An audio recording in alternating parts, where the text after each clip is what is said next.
오늘 함께 은혜 나누실 말씀은 로마서 8장 3절부터 4절 말씀입니다. 율법이 육신으로 말미암아 연약하여 할 수 없는 그것을 하나님은 하시나니 곧 죄를 인하여 자기 아들을 죄 있는 육신의 모양으로 보내어 육신의 죄를 정하사 육신을 좇지 않고 그 영을 좇아 행하는 우리에게 율법의 요구를 이루어지게 하려 하심이니라. 아멘. 네, 앞서 8장 1절 2절에 보면은 그러므로 이제 그리스도 예수 안에 있는 자에게는 결코 정죄함이 없나니 이는 그리스도 예수 안에 있는 생명의 성령의 법이 죄와 사망의 법에서 너를 해방하였음이라. 이렇게 먼저 믿음의 고백 또 선포가 있었습니다. 그래서 예수 안에서 우리는 정죄함이 없다. 어느 누구도 나를 정죄할 수 없다. 우리는 죄에서 자유한 자다라고 하는 믿음의 선포가 있어야지만이 그 다음에 우리가 생명의 성령의 법에 의해서 신앙생활을 할 수 있는 것입니다. 하나님께서 우리에게 요구하시는 것이 단순히 그냥 죄의 사함 받고 네가 이제 죄에서 자유함을 얻었다 이걸로 끝나는 것이 아닙니다. 하나님께서 우리에게 요구하시는 의는 더 적극적인 의를 요구하십니다. 한마디로 얘기해서 우리가 이제는 예수 그리스도로 옷 입기를 원하시는 거룩한 삶을 살기를 원하십니다. 자, 그런데 율법의 행위로는 안 된다는 거예요. 율법을 아무리 지키려고 네가 노력했지만은 그것으로는 절대로 하나님께서 요구하시는 그 의를 이룰 수가 없다. 그럼 어떻게 해야 되느냐? 하나님께서 주시는 방법으로 해야 된다. 그래서 오늘 말씀처럼 율법은 할 수 없다는 거예요. 율법이 육신으로 말미암아 연약하여 할 수 없다는 겁니다. 이 육신은 누구의 육신입니까? 바로 우리의 육신이죠. 만약 우리 인간의 육신이 정말로 하나님의 율법을 지킬 수 있을 만큼의 능력이 있다라고 하면 이런 말도 안 하셨겠죠. 근데 우리 인간은 육신을 입고 있는지라 그 육신의 정욕과 또 육신의 생각 이런 것들을 벗어날 길이 없기 때문에 육신으로 말미암아서 율법의 요구를 이룰 수 없다는 거예요.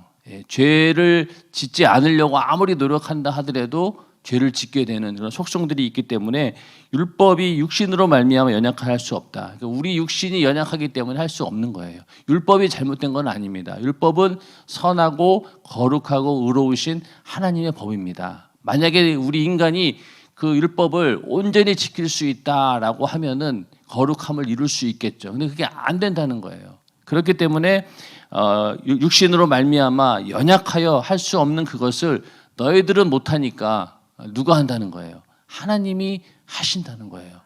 그래서 하나님께서 어떻게 하시느냐? 바로 곧 죄를 인하여 자기 아들을 죄 있는 육신의 모양으로 보내어 육신의 죄를 정하사. 하나님께서 자기 아들을 십자가에 달려 살을 찢고 피 흘려 죽게 하심으로 인해서 그 대속의 죽음으로 인해서 우리 인간들을 죄에서 자유함을 주시고 그로 인해서 죄의 정죄로부터 벗어나게 해 주신다는 겁니다. 그래서 먼저는 하나님께서 우리를 의롭게 여기신다라고 하는 그 아들 예수 그리스도의 죽음으로 인해서 우리의 죄를 사하시고 우리가 의롭게 되었다라고 하는 그런 믿음의 선포가 있어야지만이 우리의 신앙생활은 시작이 되는 겁니다. 그래서 예수를 믿는다라고 하는 것은 바로 이제는 나를 정죄하는 이 죄의 권세에서 자유함을 얻었다. 내가 죄에서 자유함을 얻었다라고 하는 믿음의 선포가 시작이 되고 그 다음부터는 이제 우리가 하나님의 말씀대로 살아가는 그런 거룩한 삶을 살게 됩니다. 이제 우리가 죄에서 자유함을 얻었다라고 하나님께서 선포하셨어요. 자, 그러면은 그 권세와 능력을 가지고 이제는 우리가 죄와 싸워 이길 수 있는 능력이 우리에게 생긴 겁니다. 인정하시면 아멘 하시기 바랍니다. 그러니까 예수를 믿고 우리가 하나님으로부터 의로움을 얻었어요. 그러면 그 다음부터는 이제는 뭐가 생기느냐? 죄와 맞서 싸울 수 있는 이 죄의 힘으로부터 우리가 대항할 수 있는 그 능력이 우리에게 생긴 겁니다.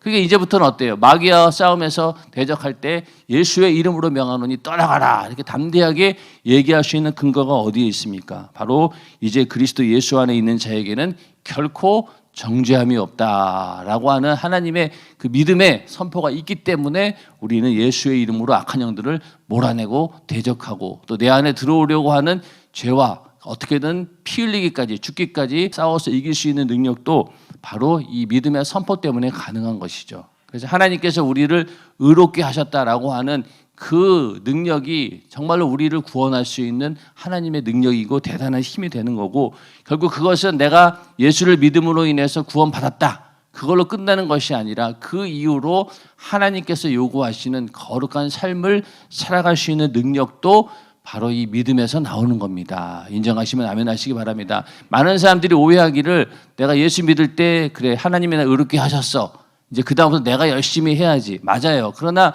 내 열심으로 그 이후도 되는 게 아닙니다. 왜냐하면은 우리가 그 이후로 거룩한 삶을 살아가는 것도 누구에 의해서 가능하냐면은 4절에 보시면은 육신을 쫓지 않고 그 영을 쫓아 행하는 우리에게 율법의 요구를 이루어지게 하려 하심이니라. 여기서 영이라고 하는 것은 성령을 말하는 것이죠. 성령을 쫓아 행하는 삶이 우리를 거룩함으로 인도한다는 거예요. 근데 성령을 쫓는 삶이 우리 노력으로 됩니까? 그것도 아니죠. 성령을 쫓아 행하는 것도 우리가 할 수 없어요. 우리가 끊임없이 기도하는 이유가 어디에 있습니까? 성령과 함께 하기 위해서, 성령과 함께 할 수 있는 그 기반을 마련하기 위해서 우리는 항상 기도함으로 거룩함을 유지하려고 하고, 성령을 내 안에 모시고 성령께서 내 안에서 자유하게 일하실 수 있도록 만들어 놓기 위해서 우리가 계속 기도합니다. 그렇기 때문에 우리가 믿음으로 의로워지는 것도 하나님이 하신 일이고, 또 그 하나님께서 주신 그 믿음, 칭의, 우리를 의롭게 하셨다라고 하는 그것을, 그 은혜를 우리가 받았기 때문에 우리의 삶 속에서도 거룩함을 이룰 수 있는 겁니다. 그러니까 우리에게 의로움을 주신 분도 하나님이시고, 또 그 의를 가지고 신앙생활 잘해서 끝까지 거룩함에 이룰 수 있도록 하나님이 요구하시는 그 율법을 이루어지게 하시는 분도 누구시라고요? 바로 하나님이셔요. 그러니까 우리가 하나님의 은혜가 아니고는 도저히 살 수 없다라고 하는 말이 그냥 내가 예수 믿어서 지옥에서 빠져나왔다, 그걸로 끝나는 게 아니라는 거예요. 이렇게 우리는 하나님의 의를 이루어 나가는, 열매를 맺는 그런 삶을 살아가야 되는데, 그때까지가 언제입니까? 육신을 입고 있는 동안 우리는 그 삶을 살아야 되는데, 그 삶을 살아가는 과정 가운데 육신을 입고 있는지라 악한 마귀 역사가 계속해서 우리의 육신을 공격하게 되고, 우리의 믿음을 어떻게든 끌어내리려고 끊임없이 우리를 죽이려고 달려듭니다. 그 싸움에서 우리가 이겨내야 되는데, 그 이겨낼 수 있는 능력이 어디에서 나오느냐? 바로 역시 하나님의 은혜에서 나온다. 그 나를 예수로 모든 정죄에서 벗어나게 해주셨다라고 하는 그 믿음에서 나온다는 겁니다. 그런데 이 일을 하나님께서 어떻게 하셨느냐? 바로 자기 아들을 우리를 위해서 대신 내놓으심으로 그 일을 하셨습니다. 그래서 먼저는 육신의 죄를 정하셨다, 이렇게 말씀하고 있는데, 율법은 죄를 발견할 수도 있고요, 야 이게 죄다라고 우리에게 알려줍니다. 그리고 그 죄에 대해서 비난하고 책망하고 판단하고, 그리고 이 죄로 심판까지 할 수 있어요. 그런데 하나님께서 하신 일은 그 이상의 것을 하셨다는 거예요. 하나님께서 죄를 비판하고 그냥 비난하고, 야 인간들 보고 너희는 왜 이런 죄를 지었느냐라고 꾸중만 한다라고 하면은 이건 율법이 능히 할 수 있는 일이었어요. 그래서 율법은 우리로 하여금 이게 죄다라고 지적해주고, 또 너 이 죄 때문에 너 지옥 가, 하나님 심판받아, 그렇게까지 우리를 막 맹렬하게 몰아갈 수는 있지만은 율법이 할 수 없는 일을 하나님이 하셨다라고 했잖아요. 그러니까 하나님께서는 그 이상의 일을 하신 거예요. 바로 그 이상이 무엇입니까? 율법으로 정죄받은 우리를 그 죄에서 구원해 주신 거예요. 그리고 의롭게 해 주신 겁니다.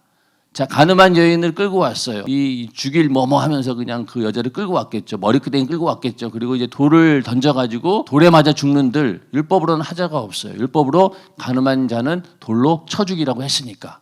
자, 그렇게까지 하려고 그들을 끌고 왔어요. 예수 앞에 데려왔습니다. 그러면은 율법이 할 수 있는 일은 거기까지예요. 돌을 던져서 죽일 수도 있어요. 그런데 율법이 하는 일은 거기까지였지만 예수님은 어떤 일을 하셨어요? 그 여인을 보고 그 죄를 용서해 주셨습니다. 그게 바로 예수가 할 수 있는 일이고 하나님이 하실 수 있는 일인 거예요. 근데 율법은 거기까지밖에 못해요. 죄로 돌멩이 들고 와서 넌 죽었어, 여기까지밖에 못한다는 거예요. 그러니까 우리는 뭘 의지해야 되는 거예요? 율법을 의지해서는 안 되는 거예요. 다만 율법은 그 이후로 우리가 하나님의 거룩한 삶을 살기 위한 하나의 지표로서 그 율법대로 우리가 살아감으로 인해서 우리가 예수 그리스도로 옷 입고 거룩한 행실을 통해서 하나님의 의를 우리가 드러내는 겁니다. 근데 그 일도 우리가 할 수 없으니까 어떻게 하신 거예요? 성령을 보내주신 거예요. 너희들은 못하는 거 알아. 이건 내가 할 일이야. 그래서 하나님께서 우리에게 성령을 보내셨습니다.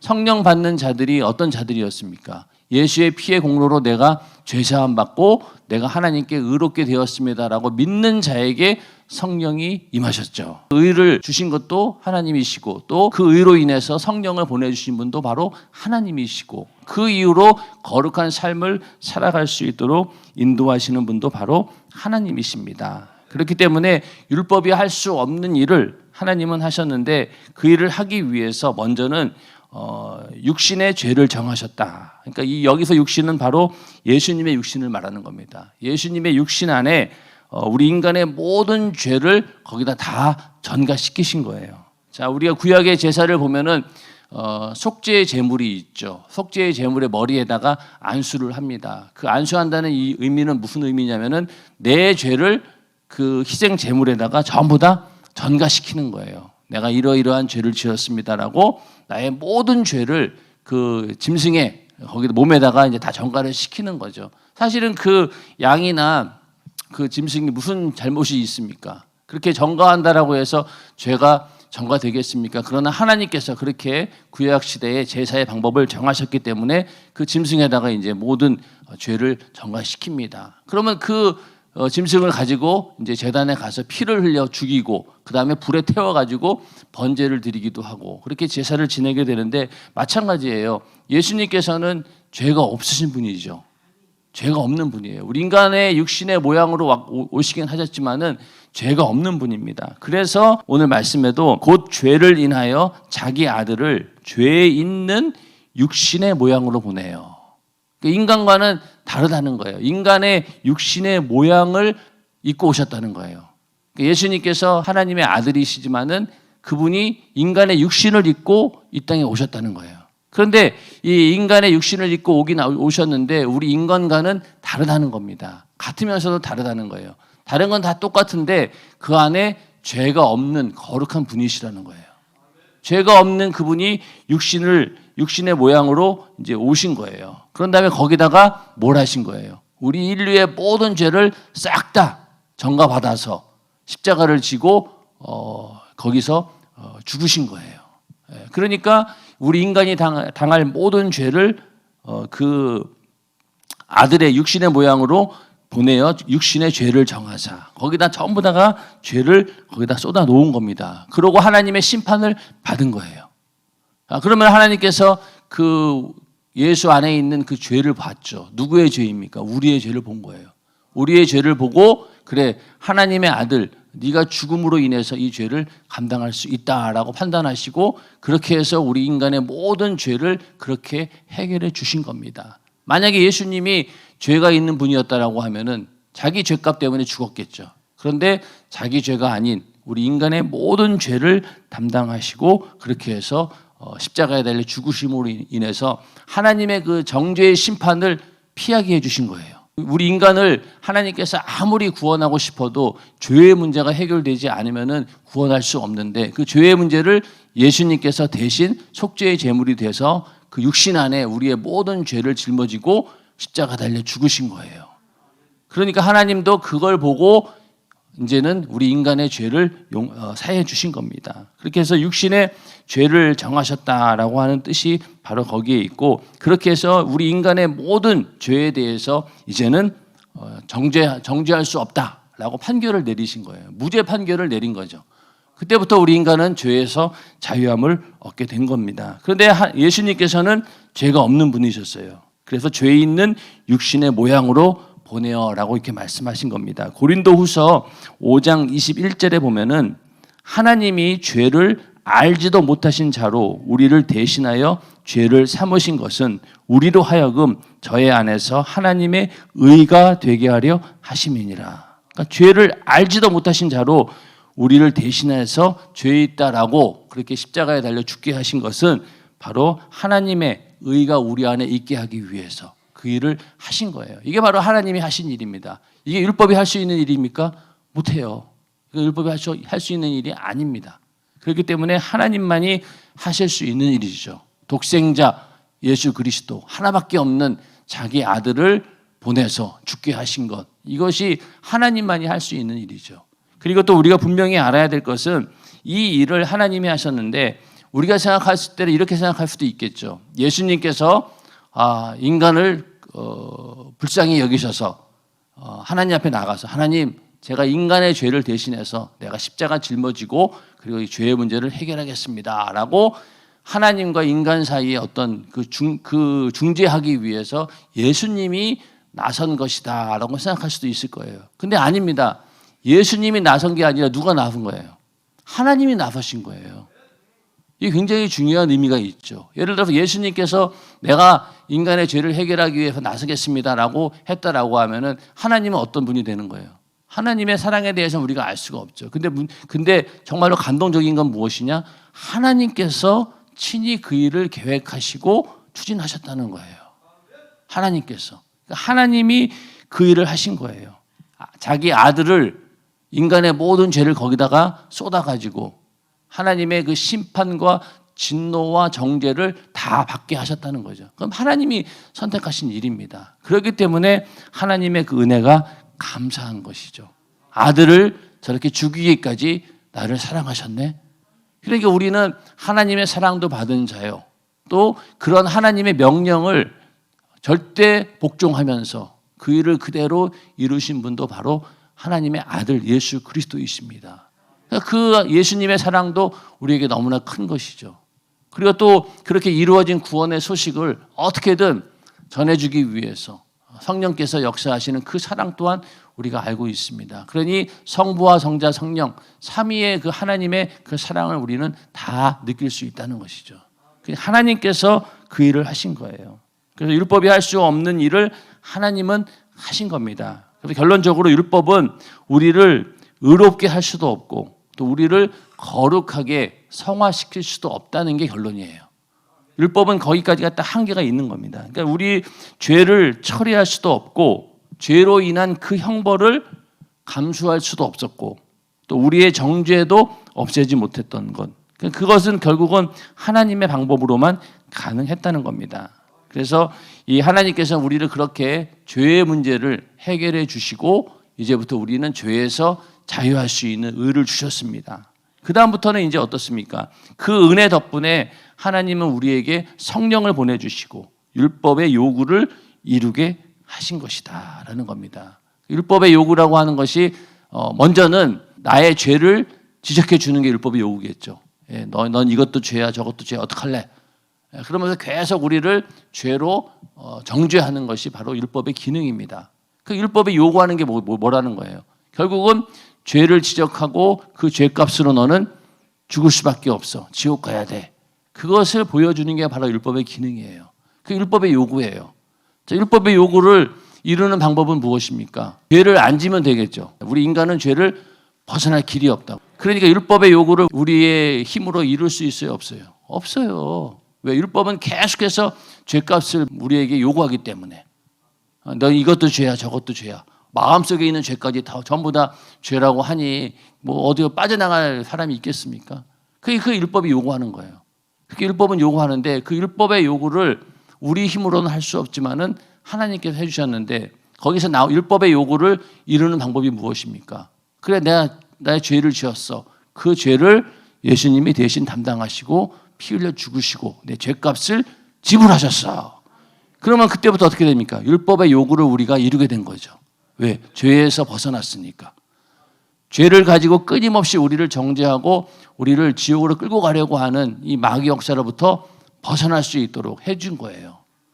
그러니까 율법의 요구를 이루었다라고 하는 것이 먼저는 죄에서 자유함을 얻었기 때문에 그 율법의 정죄에서 벗어나는 것, 그것이 바로 율법의 요구를 이루는 것입니다. 인정하시면 아멘 하시기 바랍니다. 이해가 되시죠? 그러니까 먼저는 죄에서 벗어나게 한 것, 그게 바로 율법의 요구가 이루어진 것이고 자, 그 다음에는 또 뭐가 있냐? 율법의 요구라고 하는 것은요, 율법은 선한 기능이 있기 때문에 하나님 말씀대로 사는 것 자체가 거룩한 거예요. 그러니까 우리가 하나님의 율법을 철저하게 바리새인들보다 더 철저히 지키려고 하는 것이 무엇입니까? 그 의도가 다른 거죠. 바리새인들은 자기들이 그런 행위로 인해서 구원을 받고 하나님 앞에 의로워지려고 했던 그 방향이 잘못된 것이지, 하나님 말씀대로 율법대로 철저히 사는 것이 잘못된 것은 아닙니다. 그렇기 때문에 오늘날 우리도 율법의 요구는 무엇이냐? 결국은 하나님의 거룩한 뜻을 이루는 거예요. 그렇기 때문에 우리가 그 거룩한 뜻을 이룬다라고 하는 그 일을 위해서 동기가 순수하고 정말로 하나님의 은혜에 감사하는 마음으로 내가 율법대로 살아야 되겠다라고, 또 그러고 내가 할 수 없으니까 누구를 의지합니까? 내 안에 계신 성령을 의지해서 살아가는 거예요. 바리새인들하고는 차원이 다르죠. 바리새인들은 자기 능력으로 해보려고 했지만 안 된 거고, 우리는 내가 할 수 없으니 하나님 내가 알아서 한다 그러면서 우리에게 뭘 보내주신 거예요? 성령을 보내주신 거예요. 그러니까 우리는 성령의 능력으로 그 일을 할 수 있게 된 겁니다. 자, 그래서 이제부터 우리는 예수 믿은 다음부터는 성령과 함께하는 그런 삶을 살아야 되는 겁니다. 그러니까 성령 받을 때 어떻게 받았어요? 우리 안에 죄가 없다고 하나님께서 인정하셨기 때문에 성령을 보내주신 거죠. 만약에 우리 안에 그런 의가 없었으면 성령이 임하지 않았겠죠. 그 성령이 임하신 것도 하나님께서 우리에게 베푸신 은혜로 우리가 의로워졌기 때문에 성령 받은 것도 믿음으로 말미암은 것이고, 또 성령이 우리 안에 역사하셔서 우리를 진리 가운데로 인도하시는 것도 바로 믿음으로 말미암는 겁니다. 결국은 뭐예요? 모든 것이 믿음으로 해결되는 문제라는 거죠. 그러니까 우리가 율법을 지키고 하나님 말씀대로 살아간다라고 하는 그 의미를 잘 아셔야 돼요. 그래서 우리가 자칫하면은 바리새인들처럼 율법주의에 빠질 수 있다는 거예요. 그러니까 그 율법주의와 성령으로 율법의 요구를 이루는 것하고 잘 구분하셔야 된다는 거예요. 그래서 율법의 요구를 이룬다라고 하는 것은 바로 성령으로 내가 거룩한 삶, 하나님 말씀대로 살아간다는 겁니다. 자, 그러면은 성령의 능력으로 살다 보니 어떻습니까? 인간의 힘으로 할 수 없는 부분들을 완벽하지는 않아요. 아무리 성령이 내 안에 계신다 하더라도 완벽할 수는 없어요. 그러나 내가 육신의 때 성령 받기 전하고 후하고 완전히 다르잖아요. 성령 받고 나니까 어때요? 더 힘도 생겨나고 더 열정도 생겨나고 또 내 안에 끊임없이 육신의 소욕을 이길 수 있는 능력들이 생기다 보니까 그 성령의 능력으로 우리는 거룩함에 이룰 수 있다는 겁니다. 그걸 우리는 기대하는 거죠. 거기에서 믿음의 차이가 나오는 거죠. 그래서 어떤 사람들은 나는 못하니까 열심히 하는 사람들을 보고 괜히 시기 질투합니다. 아유, 저 율법주의적인 사람이야 이러면서 막 비난하잖아요. 우리 교회 안에서도 그래요. 내가 그렇게 살지 못하니까 은근히 다른 사람을 그렇게 평가를 합니다. 아유, 저렇게 율법대로 사는 게 그게 좋은 건 아니다 이러면서 제가 이렇게 로마서에 있는 말씀을 오고 악용하는 거죠. 그리고 또 외부에 있는 사람들도 마찬가지고. 그런데 그 율법의 요구를 이루어가는 과정이 천차만별인 거예요. 어떤 사람은 정말로 거룩한 삶을 살면서 그 일을 이루어가고, 어떤 사람은 그래 나 믿음으로 구원 받았으니까 이제는 손 놓고 있고 하나님이 나 구원해 주실 거야 이렇게 있다라고 하면은 어느 사람이 과연 믿음의 사람이겠냐는 거예요. 그래서 분명히 오늘 말씀대로 율법의 요구를 이루기 위해서는 뭘 해야 되느냐? 바로 그 영을 쫓아 행하는 우리에게, 성령을 쫓아 행하는 자에게 율법의 요구를 이루어지게 한다는 겁니다. 그러니까 우리가 결국은 예수를 믿고 천국에 들어가는데, 천국에 들어가기까지 우리는 거룩한 삶을 살아야 됩니다. 하나님 말씀을 우리 안에 이루는 삶을 살아야 되는 것이죠. 그러기 위해서는 어떻게 된다고요? 성령을 쫓아 행해야 된다는 거예요. 성령이 아니고는 절대로 율법의 요구를 이룰 수 없다라고 하는 것을 우리는 분명히 알아야 된다는 겁니다. 그래서 갈라디아서 3장 21절에 보면은요, 그러면 율법이 하나님의 약속들을 거스리느냐? 결코 그럴 수 없느니라. 만일 능히 살게 하는 율법을 주셨다면 의가 반드시 율법으로 말미암았으리라. 그러니까 살게 하는, 능히 살게 하는 율법이었다라고 하면은 그 율법으로 인해서 의가 이루어졌을 것이다. 근데 그걸로 안 된다는 거잖아요. 능히 살게 하는 법은 어디에서 오는 겁니까? 생명의 성령의 법이 아니고는 절대로 안 된다는 거예요. 그러니까 율법이 만약에 우리를 살려주는 능력이 있었다라고 하면은 성령을 보내실 필요도 없고 예수를 보낼 필요도 없는 거예요. 그냥 신의 산의 언약으로 다 해결될 수 있는 거죠. 근데 그게 안 된다는 거예요. 그렇기 때문에 하나님께서 요구하시는 거룩한 삶을 살기 위해서는 성령과 함께 해야 된다. 그러니까 우리를 예수 믿게 한 분도 사실은 성령이셔요. 여러분들이 불신자로 있었지만은 하나님 말씀을 듣고 복음을 듣고 믿을까 말까 망설이는 것 자체가 하나님이 하신 일이고 성령이 하신 일이에요. 그러다가 그래 예수 믿자라고 교회에 왔어요. 그것도 하나님이 하신 일인데 바로 성령께서 역사하신 거죠. 예수 믿게 하시는 분도 성령이시고 또 우리 안에 의를 주시는 분도 바로 성령이시고 그 거룩한 징표로 우리 안에 임하신 분도 성령이시고 끝까지 우리와 함께 하나님 말씀대로 살아갈 수 있도록 인도해 주시는 분도 바로 성령이십니다. 그렇기 때문에 율법과 복음의 완전한 조화를 이룰 수 있는 방법은 성령밖에 없어요. 성령 충만만이 그 답이 있습니다. 그래서 하나님께서 요구하시는 그 의, 그걸 얻기 위해서는 우리는 성령 안에서 거룩한 삶을 살아야 된다. 그래서 갈라디아서 3장 2절에도 보면은 내가 너희에게 다만 이것을 알려 하노니 너희가 성령을 받은 것은 율법의 행위로냐 듣고 믿음으로냐. 그러니까 성령 받은 것도 율법의 행위로 이루어진 게 아니라는 거예요. 하나님 말씀대로 내가 거룩하게 살았기 때문에 성령 받은 게 아니라는 겁니다. 그럼 뭐예요?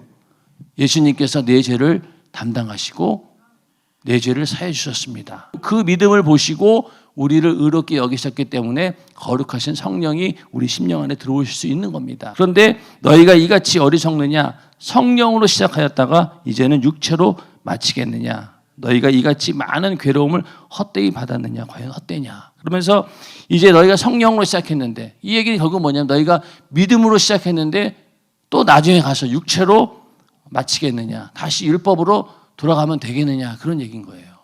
그래서 우리는 성령으로 시작했다라고 하는 말도 결국은 믿음으로 시작한 거예요.